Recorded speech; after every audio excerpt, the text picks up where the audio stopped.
ஒருத்தருக்கு வந்து செய்வினை வைக்கிறாங்கன்னா அது எவ்வளோ நாள்ல வந்து அவங்களுக்கு அட்டாக் பண்ண ஆரம்பிக்கும் சாமி?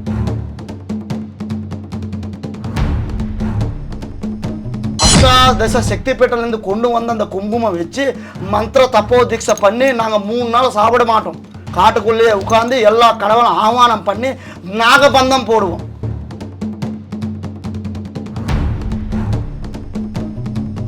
51 வகையான செய்வினை இருக்கு அப்படின்னு சொன்னீங்க. இந்தந்த விஷயத்துக்கு இந்தந்த மாதிரியான செய்வினைகள்லாம் வைப்பாங்க அப்படின்னா என்ன மாதிரி?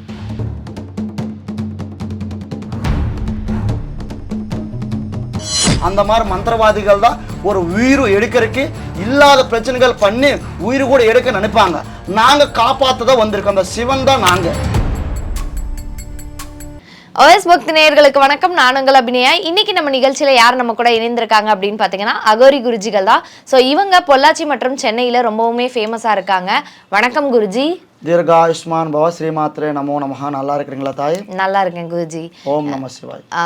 ஓம் நம சிவாய. குருஜி, இப்போ பார்த்தோம் அப்படின்னா வந்து நிறைய பேர் வந்து இப்போ அஃபெக்ட் ஆகுற விஷயம் என்ன அப்படின்னு பார்த்தோம்னா அந்த செய்வினை தான். நிறைய பேருக்கு தெரியாத அவங்க வந்து இப்போ அவதிப்பட்டுட்டு இருப்பாங்க. ஆனால் அதுக்கு செய்வினை தான் காரணமாக இருக்குன்றது நிறைய பேருக்கு தெரியாது. இந்தந்த விஷயத்துலலாம் கஷ்டப்பட்டுட்டு இருந்தால் அவங்களுக்கு கண்டிப்பாக செய்வினை இருக்கும். என்னை வந்து பார்க்கணும் அப்படின்னா என்னென்ன விஷயங்கள் குருஜி? ஓம் நம சிவாயா. தாயே, நீங்கள் கேட்டது ரொம்ப அற்புதமான கேள்விகள். இப்போ நமக்கு உலகத்துலேயோ ஒரு ஆள் அடிக்கணுமான ஒரு சைவனை வச்சு தான் சூன்யம் வச்சு தான் அடிக்க முடியும். டைரெக்டாக போய் உங்களை அடுத்தவங்களை திட்டினா என்ன பண்ணுவாங்க? இல்லாத பிரச்சனை பண்ண பார்ப்பாங்க. அதனால் ஒரு ஆளுக்கு அடி உலகாமல் அதே மாதிரி பார்த்திங்கன்னா நம்ம பேச்சு காற்றுல போகாத அளவில் இருந்து அவங்களுக்கு என்ன வேலை பண்ணால் நல்லா இருக்குமோ, எந்த வேலை பண்ணால் அவங்கள ஃபேமிலி நாசனமாகி போயிடுமோ, சூன்யம் பிடிச்சி எப்படி போயிடுவாங்களோ நினச்சி அதுக்கு தகுந்த மாதிரி மந்திர திக்பந்தனம் மாதிரி சக்திகள் எல்லாம் பிடிச்சி சைவனை மாதிரி அனுப்பி வீட்டுக்கெல்லாம் அனுப்புவாங்க. அந்த சைவனைனால நிறைய பாதிப்புகள் இருக்கும். நாங்கள் ஏற்கனவே ஒரு வீடியோவில் சொல்லியிருக்கிறோம். சைவனை பார்த்திங்கன்னா 51 விதமான சைவனைகள் இருக்கும். அதில் சில சைவனை ஒரு விதமாக பண்ணும். குருஜி, இப்போ பார்த்தோம் அப்படின்னா 51 வகையான செய்வினை இருக்கு அப்படின்னு சொன்னீங்க. இந்தந்த விஷயத்துக்கு இந்தந்த மாதிரியான செய்வினைகள்லாம் வைப்பாங்க அப்படின்னா என்ன மாதிரி? வழக்கமாக நம்ம சின்ன வயசுலேருந்து நல்லா கஷ்டப்படுவோம். அதே மாதிரி நம்ம கூட சில நண்பர்கள் இருப்பாங்க. அதிருஷ்டம் இருக்கிறவனை யாருமே கிடைக்க முடியாது. இப்போ எனக்கு அதிருஷ்டம் இருக்குது, என்ன யாருனாலும் கிடைக்க முடியாது. நான் சின்ன வேலை பண்ணாலும் கூட சக்ஸஸ்ஃபுல் ஆகும். பெருசாக பணம் சம்பாதிக்கலாம், முன்னேற்றத்திலும் போகலாம். பணமானாலும் தங்கமானாலும் உடம்புலேருந்து எல்லா விஷயத்திலும் முன்னேற்றத்திலும் இருப்போம். எது நினச்சாலும் நம்ம வாயில் கூட சில பேர் வாயில் பேசுவாங்க. எது பேசினாலும் கூட சக்ஸஸ்ஃபுல்லாக இருக்கும். இவங்க வாய்ப்பில் பேசினா நமக்கு நல்லா இருக்குமான்னு சொல்லி இவங்க கைராசா நல்லா இருக்குதுன்னு சொல்லி சில பேருக்கு எல்லா விஷயத்தையும் கூப்பிடுவாங்க. அது பார்த்து சில நண்பர்கள் நம்ம கூட இருப்பாங்க, நல்லா சுற்றுவாங்க. சில நண்பர்கள் இருப்பாங்க, இவன் நல்லா முன்னேற்றம் இருக்கானே, இவனுக்கு இப்படியெல்லாம் அதிருஷ்டம் வந்திருக்குது, இவனுக்கு என்ன அறிவு இருக்குது, இவனுக்கு அறிவே இல்லை, ஆனால் இவர் விட நான் தான் அறிவாளு, ஆனால் இவரெல்லாம் இப்படி சக்ஸஸில் போகிறான்னு நினச்சி அந்த பொறாமை பட்டுட்டு அதுக்கு தகுந்த மாதிரி எல்லாம் அவனுக்கே தெரியாமல் நம்ம பக்கத்துலேயே நல்லா நட்பாக பழகி அவனுக்கே தெரியாமல் என்ன பண்ணுவாங்க, ஒரு மந்திரவாதி கிட்ட போய் அவனுக்கு சம்மந்தப்பட்ட சில முடி இருக்கும். முடி இருக்கலாம், பொதுவாக வாட்ச் இருக்கலாம், பழைய அவங்கள பொம்பளை ஆனாலும் ஆம்பளை ஆனாலும் அவங்கள சம்மந்தப்பட்ட பொருள் திங்ஸ் எல்லாம் இருக்கும். அதெல்லாம் கொண்டு போய் ஒரு மந்திரவாதிகளை கொடுத்து அஷ்ட திக்பந்தன மந்திரங்கள் மூலமாக, வசீகரண திக்பந்தன மந்திரங்கள் மூலமாக, சைவ திக்பந்தன மந்திரங்கள் மூலமாக சில மந்திரங்களுக்கு எந்த மாதிரி பண்ண சைவ பூஜைகள் இருக்கும், சில பூஜைகளுக்கு அசைவ பூஜைகள் இருக்கும். இந்த சைவனே பார்த்திங்கன்னா சுத்தமான அசைவ பூஜை, மொத்தமாக பார்த்திங்கன்னா அசைவ பூஜை தான். அதுக்கு தகுந்த மாதிரி மந்திரவாதிகள்கிட்ட போய் இந்த சைவனே பார்த்திங்கன்னா சுடிக்காட்டில் பண்ணுவாங்க, காடுக்குள்ளே பண்ணுவாங்க, யாருக்கும் தெரியாமல் வீட்டில் கூட பண்ணுவாங்க. அதனால் இல்லாத பாதிப்புகள் வந்து அவர் அவ்வளோ அதிருஷ்டத்தோட சக்ஸஸோடு இருக்கிறார்ல, இந்த நண்பர் பண்ணி விட்டார்ல, இவங்களுக்கு தெரியாது. அவனை எது பண்ணாலும் கூட சக்ஸஸ் இல்லாமல் அவ்வளோ பணம் சம்பாதிச்சுட்டு கூட இல்லாத கணனங்கள், இல்லாத உடம்புல சேதங்கள், இல்லாத அளவுகள் எல்லாம் வந்து எல்லாம் இழந்து நிற்பாங்க. எல்லாம் இழந்து நிற்பாங்க. பணமானாலும் சொத்தானாலும் உடம்பானாலும் நினச்ச காரியங்களானாலும் எந்த தொழில் பண்ணாலும் கூட சக்ஸஸ் இல்லாமல் இப்படியே போய்கிட்டே இருக்கும் வேதனையாக. அதனால அவன் என்ன நினைப்பா, எனக்கு என்ன ஆகி போயிடுச்சு, ஐயையோ முதல்ல இது பண்ணாமல் சக்ஸஸ்ஃபுல்லாக இருக்கேன், இப்போ எல்லாமே நிறைய வேதனைகள் இருக்கேன்னு நினச்சி நிறைய துண்டிக்கப்பட்டு இருப்பாங்க. சில பேர் இதெல்லாம் வளர்ந்து அதுக்கு தகுந்த மாதிரி எல்லாமே இதுக்கு தகுந்த மாதிரி எல்லாம் அவனுக்கு புரிஞ்சு. இப்போ ஒருத்தருக்கு வந்து செய்வினை வைக்கிறாங்கன்னா அது எவ்வளோ நாளில் வந்து அவங்களுக்கு அட்டாக் பண்ண ஆரம்பிக்கும் சாமி? சைவனை வந்து பார்த்தீங்கன்னா தற்போது ஒரு அமாவாசை ஒரு பௌர்ணமி டயத்தில் பண்ணுவாங்க. அது பண்ணது என்ன பண்ணுவோன்னா நமக்கே அறிகுறியெல்லாம் தெரியும். ஒரு விஷயம் பண்ண போகலாம், ஒரு சக்ஸஸாக பண்ண வேண்டிய விஷயங்கள் அதிருஷ்டத்தோடு போகலாம். ஆனால் எல்லாமே சக்ஸஸ் இல்லாமல் நமக்கு இல்லாத நோய்கள் திடீர்னு நோய்கள் வர்றது, திடீர்னு தொழிலில் முன்னுக்கு போகாமல் இருக்கிறது, வீட்டில் வந்து பார்த்திங்கன்னா இல்லாத பிரச்சனைகள் வர்றது, நம்ம பசங்க நம்ம பேசி கேட்காம இருக்கிறது, ஒருத்தர் வந்து குடிப்பழக்கத்தில் போதை ஆவா, இன்னொருத்தர் வந்து பார்த்திங்கன்னா பொம்பளை விஷயத்தில் தப்பான பழக்கத்தில் போவா, இன்னும் அவங்க சில பேர் வந்து பார்த்திங்க இல்லாத சேதங்கள் வந்து வேதனைப்பட்டுக்கிட்டே போயிட்டே இருப்பாங்க. இதனால் வந்து அவங்கள சில பேர் தெரியும், கோயிலுக்கு போனாலும் எங்கே போனாலும் கடவுள் வந்து காட்டிக்கிட்டே இருக்கும். அது சில பேருக்கு தெரியாமல் புரிஞ்சிக்காமல் சில பேர் நம்பாமல் இருப்பாங்க. கோயிலுக்கு பற்றி கடவுளை பற்றி சில பேர் நம்பாதவங்களுக்கு இல்லாத பிரச்சனைகள் வந்துகிட்டே இருக்கும். தெரிஞ்சவங்க புரிஞ்சுக்கிட்டவங்க இது பற்றி கண்டிப்பாக அந்த மாதிரி வந்து பண்ணிக்குவாங்க. தெரியாதவங்க இதே மாதிரி நம்ம ஜாதகம் இப்படி தான் எழுதி வச்சுருக்குது கடவுள் நினச்சி இப்படியே இல்லாத பிரச்சனைகள் அறிவுகளோட போய்கிட்டே இருக்கும். அதுக்கு எப்படி தெரிஞ்சுக்குவாங்கன்னா முதல்ல வந்து ஜோசர்கிட்ட போகலாம், இல்லை கோயிலில் போகலாம். அவங்க அதில் இருக்கிற குருவுகள் சொல்லுவாங்க. அதில் கூட சொல்ல முடியாதவங்க நம்மக்கிட்ட வந்தாங்கன்னா இவங்கள சைவனை இருக்குதா இல்லையா கூட நம்ம சொல்ல முடியும். அதுக்கு தகுந்த மாதிரி சில சிம்டம் கூட இருக்கும். அதுக்கு தகுந்த மாதிரி கூட நான் சொல்கிறேன். என்னென்ன மாதிரியான சிம்டம்ஸ் இருக்கும் குருஜி? சிம்டம்கள் வந்து பார்த்திங்கன்னா கண்டுபிடிக்கிறதா இல்லை எப்படி கண்டுபிடிக்கிறதான் கேட்குறேன். இப்போ இதெல்லாம் உன் வாழ்க்கையில் நடக்குது அப்படின்னா கண்டிப்பாக உனக்கு செய்வினை இருக்கும். ஆமாம், அது எப்படி கண்டுபிடிக்கணும், அது மேலே எப்படி ஆராய்ச்சி பண்ணோம்னா அதுக்கு தகுந்த மாதிரி வந்து ஒரு கருமிளகாய் கொண்டு வந்து கருமிளகாய் கொண்டு வந்து நைட் நேரத்தில் பார்த்திங்கன்னா ஒரு கொஞ்சம் சிக்கன் சொல்லுவாங்கன்னா 3 பீஸு, ஒரு சிக்கன் சம்மந்தப்பட்ட கோழியோட கால் இருக்கும் இல்லையா, 2 காலெல்லாம் கொண்டு வந்து கருப்பு துணியில் வச்சு கட்டி வீட்டு உள்ளே வைக்கணும். உள்ளே வச்சு ஒரு மந்திரம் சொல்கிறேன். ஓம் தாமவேதா மந்திரவேதா மந்திர திக்பந்தனா வசீகரண திக்பந்தனா சைவனே கட்டு திக்பந்தனா திக்சூசினன் என்ன கண்ணு வச்சு திக்சூசினான்னு நம்ம கண்ணுக்கு தெரியற மாதிரி அந்தந்த டயத்தில் அதை சொல்லும் போதில் என்ன ஆகுமான்னா நைட் நேரத்தில் கருப்பு பூனை ரூபத்தில் வரும். பூனை கருப்பாக இருக்கும், கண்ணு கூட கருப்பாக இருக்கும், வந்து வீடெல்லாம் சுற்றும். அப்போ அந்த மாதிரி வந்திருக்குதுன்னா கண்டிப்பாக அது சைவனை. சில இது என்ன பண்ணும் தெரியுமா, அவங்க வீட்லேயே வயிற்று வலி வருது, சில பேருக்கு வந்து தலைவலை வருது, வீட்டில் பசங்கள் வந்து அழுதுகிட்டே இருப்பாங்க, பயந்துக்கிட்டே இருப்பாங்க, அப்படியே நின்றுட்டு இல்லாத பிரச்சனைகள் வந்து நைட்டு 12 மேலே நடந்துக்கிட்டே இருக்கும். அந்த அறிகுறி வச்சு கூட தெரிஞ்சுக்கலாம். சில பேருக்கு இது பண்ணாலும் கூட தெரியாது, ஆனால் கஷ்டங்கள் வந்துகிட்டே இருக்கும். அந்த மாதிரி அவங்க நமக்கு ஃபோன் பண்ணுங்கள், வாட்ஸ்அப் மூலமாக ஃபோன் மூலமாக அதுக்கு எந்த மாதிரி எல்லாம் பண்ணால் நல்லாயிருக்கும், இது எப்படிப்பட்ட சைவனை சொல்லி அதுக்கு தகுந்த மாதிரி பூஜைகள் பண்ணி கண்டிப்பாக முடிச்சு கொடுப்போம். ஓகே குருஜி. ஸோ இவ்வளோ விஷயங்கள் வந்து செய்வினை பற்றி சொல்லியிருக்கீங்க. நீங்கள் என்ன மாதிரியான பூஜைகள் வந்து பண்ணுவீங்க இந்த செய்வினை எடுக்கிறதுக்காக? சைவனை எடுக்கிறதுக்காக நிறையா விதமான பூஜைகள் இருக்குது. பூஜைகள் பார்த்திங்கன்னா பாண்டியத்துவ பூஜைகள் இருக்குது, நாகசித்த பூஜைகள் இருக்குது, அகோரி சித்த பூஜைகள் இருக்குது, கொய்யதோர பூஜைகள் இருக்குது, ஆதிவாச சம்மந்தப்பட்ட பூஜைகள் இருக்குது.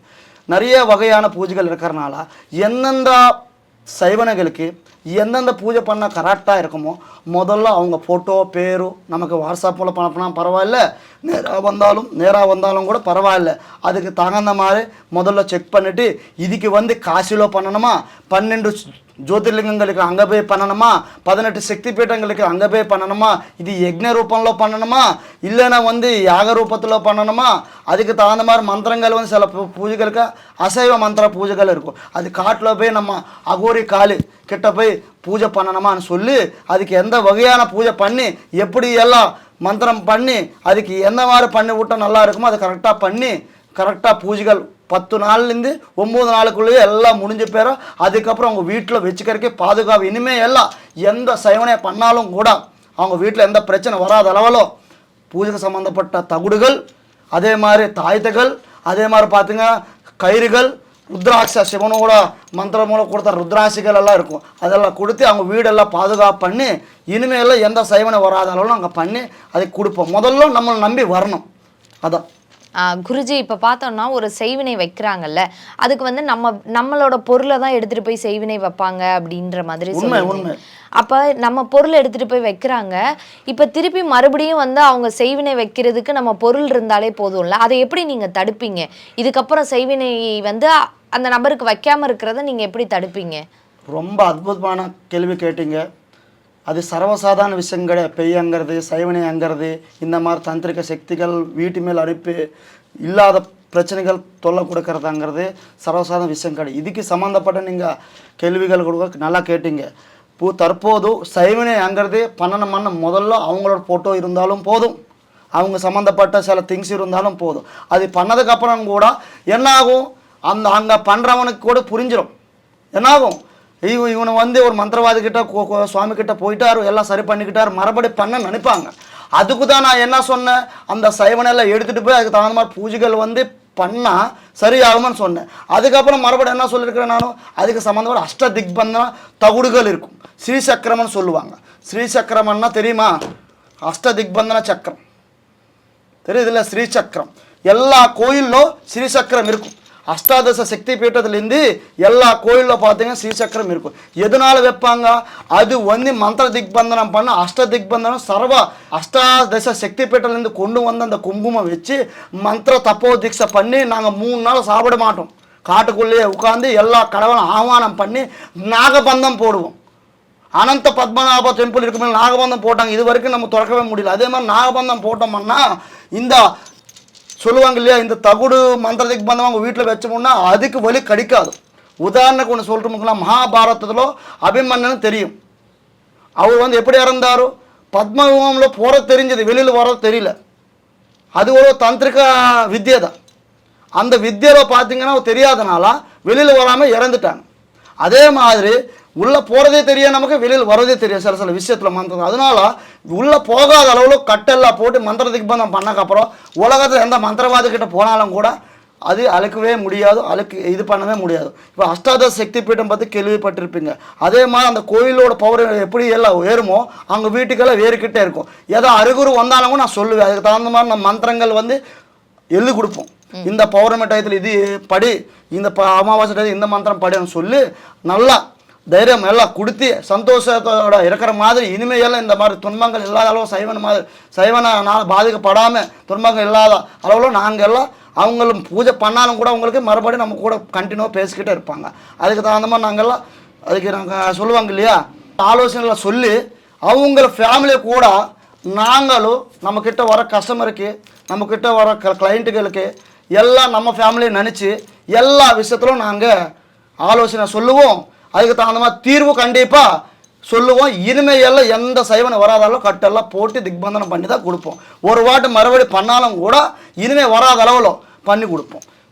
குருஜி, இப்போ பார்த்தோம் அப்படின்னா செய்வினை வந்து நிறைய பேர் வந்து ஒருத்தரை அழிக்கணும், அவங்க நல்லா இருக்கக்கூடாது, அவங்க எப்படி நல்லா இருக்கிறாங்க அப்படின்ற மாதிரி நிறைய வகைகளில் வந்து செய்வினை வைப்பாங்க, கரெக்டா?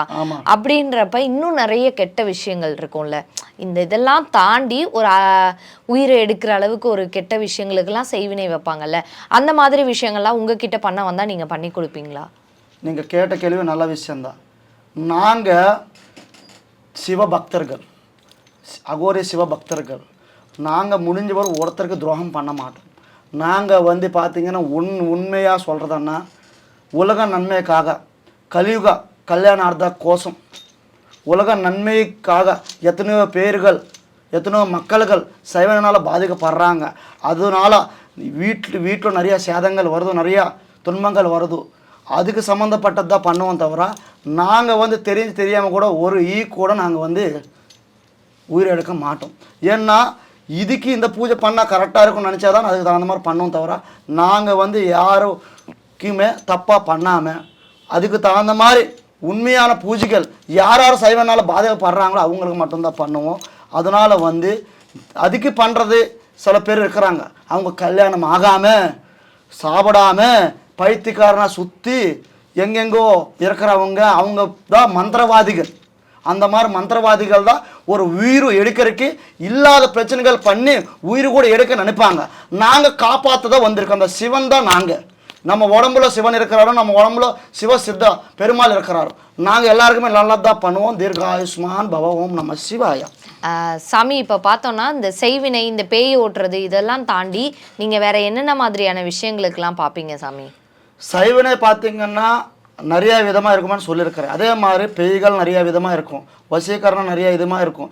எது வேணாலும் அவங்களுக்கு என்ன வேணுமோ அதுக்கு தகுந்த மாதிரி பண்ணி கொடுப்போம். அதே மாதிரி கல்யாணம் சம்மந்தப்பட்ட திருமண சம்மந்தப்பட்ட பிரச்சனைகள் ஆனாலும் பணம் சம்பாதிக்கிற விஷயத்துல எந்த பிரச்சனை இருந்தாலும் அதையும் பண்ணுவோம். அதே மாதிரி பிஸ்னஸ் தொழில் பற்றி கூட அதையும் பண்ணுவோம். அதே மாதிரி ஃபேமிலி பிரச்சனைகள் இருக்கும், அதையும் பண்ணுவோம். லேண்டு பிரச்சனைகள் சொல்லுவாங்க, அவங்களுக்கு பரம்பரை சொத்து எல்லாம் இருக்கும் சில பேருக்கு. ஆனாலும் கூட அதில் எந்த தீர்வு கிடைக்காம இருக்கும், அந்த மாதிரி இதுக்கு பண்ணுவோம். அதே மாதிரி பார்த்தீங்கன்னா வெளிநாடு போக நினைப்பாங்க நிறைய பேர்.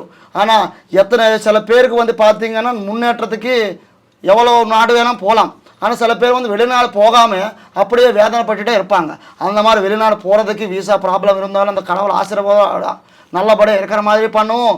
அதே மாதிரி பார்த்தீங்கன்னா சைவனு பிளாக் மேஜிக்கும் சம்மந்தப்பட்டது, ஒய்ஃப் அண்ட் ஹஸ்பண்ட் பிரச்சனைகள் இருக்கும். எந்த மாதிரி பிரச்சனைகள் இருந்தாலும், தொழில் ரீதியாக இருந்தாலும், கல்யாணம் ஆகாமல் இருந்தாலும், எந்த மாதிரி பிரச்சனை இருந்தாலும் கண்டிப்பாக முடிச்சு கொடுப்போம். பசங்கள் பிறக்காமல் சில பேருக்கு சந்தான பாக்கியம் இல்லாமல் இருக்கும். குழந்தைகள் பிறக்கிற மாதிரி, படிக்கிற மாதிரி, எந்த விஷயம் இருந்தாலும் கூட, எந்த ப்ராப்ளம் இருந்தாலும் கூட அதுக்கு தகுந்த மாதிரி பிரச்சனைகளுக்கு நாங்கள் கண்டிப்பாக முடிச்சு கொடுப்போம். நம்மளை நம்பி வாங்க, நீங்கள் என்ன நினச்சி வந்தாலும் கண்டிப்பாக தீர்ப்பு கிடைச்சே தீர்வும்.